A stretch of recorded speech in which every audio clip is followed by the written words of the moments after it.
உங்ககிட்ட வர்றது வந்து என் மேக்கப் டியூரபிலிட்டியா இருக்கணும். அது டியூரபிலிட்டியா இருக்கான்றதுலாம் உங்களுக்கு தெரியாது. உங்களுக்கு அந்த பிராண்ட் தெரியும். அதோட வொர்க்ஸ் என்னன்றது உங்களுக்கு தெரியாது. அண்ட் மோர் ஓவர் இது வந்து ரொம்ப ஈஸியா தானே, ரேட் கம்மி தானே.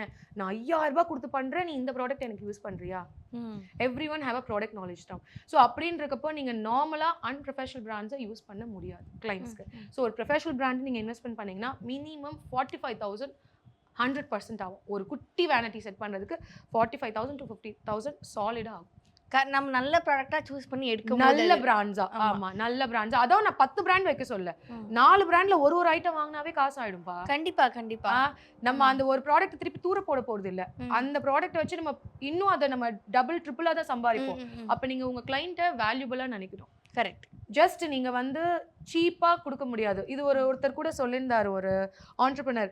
சீப்பா இருக்கிறது பெஸ்டா இருக்காது, பெஸ்டா இருக்கிறது சீப்பா இருக்காது. ஆமா. It's true R not. So என்னை பொறுத்த வரைக்கும் அந்த கான்செப்ட் தான்.